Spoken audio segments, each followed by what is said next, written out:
Montage में आपने ये वीडियो देखा। सबसे पहले ये वीडियो कर्नाटका हाई कोर्ट के उन जजों तक पहुंचा दीजिए जिन्होंने सुनवाई करने से पहले हिजाब पर बैन लगा दिया था या किसी भी धार्मिक पहनावे पर बैन लगा रखा था। उनको ये वीडियो दिखाइए ताकि उन्हें पता चले कि किस तरीके से पक्षपात किया जा रहा है। दरअसल ये वीडियो कर्नाटक के एक स्कूल का है जहां पर कुछ छात्राएं हनुमान चालीसा पढ़ रही हैं, लेकिन इस पर कोई सवाल नहीं कर रहा। एक तरफ मुस्लिम छात्राओं को जो हिजाब पहनकर क्लास में बैठना चाहती है उनको भगा दिया जा रहा है। रोज दिन ब दिन ऐसी ऐसी वीडियोज आ रही हैं कि उनको ह्यूमिलिएट किया जा रहा है, उनको भगाया जा रहा है, अपमानित किया जा रहा है। लेकिन दूसरी तरफ उसी राज्य में, उसी स्टेट में कुछ हिंदू छात्राएं हनुमान चालीसा पढ़ रही हैं, लेकिन ये ना मीडिया को दिख रहा है, ना कोर्ट को दिख रहा है, ना वहां के प्रशासन को दिख रहा है। जबकि कोर्ट ने सुनवाई से पहले कहा था कि जब तक इस मामले की सुनवाई पूरी नहीं हो जाती, कोई फैसला नहीं आ जाता, तब तक किसी भी तरह के धार्मिक कपड़े पहनकर कॉलेज या स्कूल में आना प्रतिबंधित है। लेकिन आप देख सकते हैं कि किस तरीके से कर्नाटक में ही एक स्कूल में हनुमान चालीसा पढ़ा जा रहा है। अशोक सुयन ने ट्वीट करके लिखा है, in Karnataka India Muslim girls students are banned and publicly humiliated for wearing hijab but no one question why in some schools Hindu girl students are everyday reading Hanuman Chalisa. ये वीडियो देखिए, इन्होंने साफ सवाल उठाया है कि एक तरफ जो मुस्लिम छात्रा हिजाब पहनकर आ रही है उनको तो आपने बैन लगा दिया है, उनको भगा रहे हैं और उनको ह्यूमिलिएट कर रहे हैं। वहीं दूसरी तरफ कर्नाटक के स्कूल में हनुमान चालीसा पढ़ा जा रहा है, उस पर कोई सवाल करने को तैयार नहीं है और ना ही ये माननीय जजों को दिख रहा है।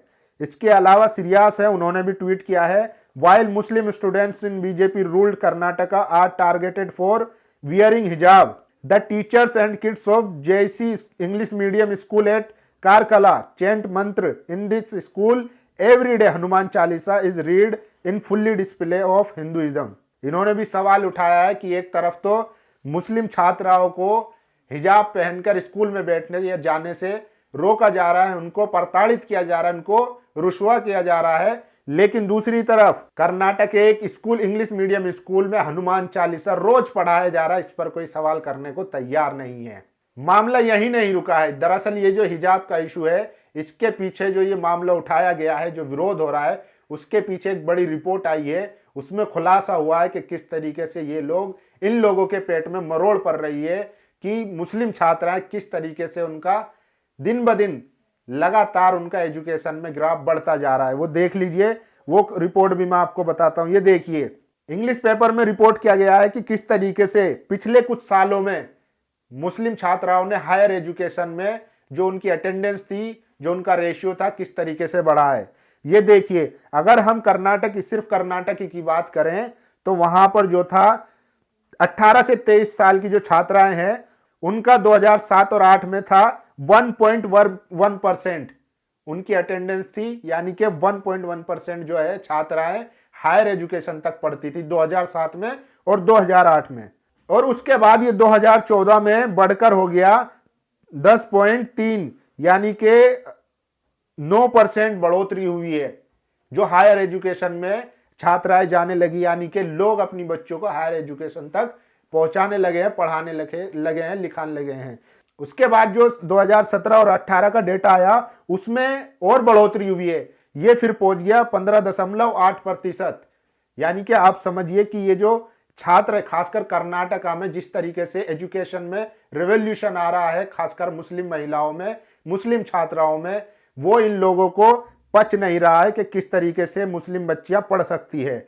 और जो ये इतना हिजाब का इशू है, जो इसका विरोध हो रहा है, बैन लगाया जा रहा है, इसीलिए क्योंकि इनको पता है कि मुसलमानों का अकीदा है हिजाब, उनका विश्वास है हिजाब में। और अगर हम हिजाब जैसे इश्यूज उठाएंगे तो एक तो या तो ये फंडामेंटलिस्ट कट्टरपंथी दिखेंगे, दकियानूसी दिखेंगे, या फिर ये शर्म के मारे स्कूल छोड़ना शुरू कर देंगे। जैसा कि आप इस दौरान देख भी सकते हैं, कई छात्राओं ने ये कहकर मना कर दिया कि हिजाब मेरे लिए पहले है और एजुकेशन बाद में है। एक पिता की हमने आपको बाइट दिखाई थी कल, वो कह रहा था कि मेरे लिए अल्लाह का हुक्म पहले है और शिक्षा जो है, एजुकेशन बाद में है। तो इस तरीके से ये चाह रहे हैं कि जो मुस्लिम छात्राएं आगे बढ़ रही थी, एजुकेशन हासिल कर रही थी, वो ना हो, इनको रोक लगाई जाए ताकि इनको फिर से घरों में महदूद किया जाए। इसके अलावा जो ऑल इंडिया का डेटा है वो भी मैं आपको बता देता हूं कि किस तरीके से पिछले कुछ सालों में मुस्लिम छात्राओं ने तरक्की की है। ऑल इंडिया का जो डेटा है वो मैं बता रहा हूं, ये 2007 और 8 में जो था हायर एजुकेशन, यानी कि 18 से 23 साल की जो छात्राएं थी मुस्लिम, उनका ये रेशियो है, इनका ये प्रतिशत है। देखिए 2007 से 8 में था 6.7 और ये 2014 में बढ़कर हो गया 13.0 और ये 2017-18 में हो गया 13.5।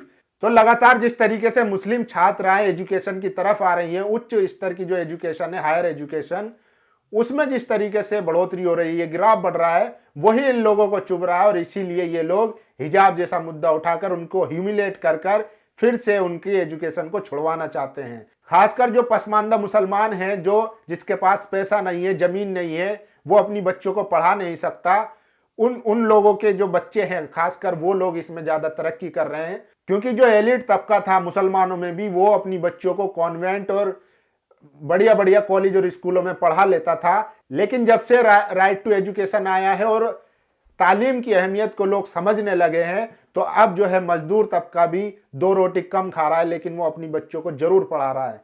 इसीलिए जो 85% जो मुसलमान हैं वो ओबीसी में आते हैं, जिनको आरक्षण का लाभ मिलता है, और वो आरक्षण के जरिए अपने बच्चों को स्कूल कॉलेज में भेजते हैं, जहां पर वो पढ़ लिख कर अपने घर की, समाज की और देश की तरक्की में अहम योगदान देते हैं। इसीलिए ये लोग चाहते हैं कि मुस्लिम औरतें या मुस्लिम छात्राएं ना पढ़ें, वो अपने घरों में कैद रहें। तो आप लोग समझ सकते हैं कि किस तरीके से इन मुस्लिम छात्राओं को रोका जा रहा है। और खासकर इस रिपोर्ट में जो खुलासा हुआ है कि किस तरीके से पिछले कई सालों में जो मुस्लिम छात्राओं का हायर एजुकेशन में ग्राफ बढ़ा है, उनकी जो संख्या बढ़ी है, वही इन लोगों को चुभ रही है। और ये लोग नहीं चाहते कि मुस्लिम छात्राएं या मुस्लिम बच्चियां या मुस्लिम महिलाएं पढ़े लिखे और वो बराबर का योगदान दे समाज में। सीएए आंदोलन में आपने देखा होगा, जो महिलाओं का आंदोलन बन गया था बाद में, चाहे शाहीन बाग हो, तमाम देश भर में जितने भी प्रोटेस्ट हो रहे थे, उसमें मुस्लिम महिलाओं का अहम योगदान था। और अब हिजाब इशू में भी मुस्लिम छात्राएं खुद इसको आगे बढ़कर इसको लीड कर रही हैं और लड़ रही हैं।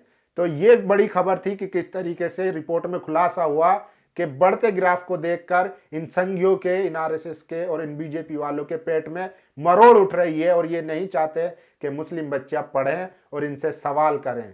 तो ये हमने रिपोर्ट आपको बताई। इस पर आपकी क्या राय है? आप अपनी राय जरूर दीजिए। शुक्रिया। नेशनल दस्तक की आपसे गुजारिश है कि अगर इसको बचाना चाहते हैं तो नेशनल दस्तक को सब्सक्राइब करने के लिए रेड कलर के सब्सक्राइब बटन को दबाएं, फिर बेल आइकन की घंटी दबाएं। नेशनल दस्तक को बचाने के लिए बहुत जरूरी है कि हर खबर को शेयर करें, लाइक करें, कमेंट जरूर करें।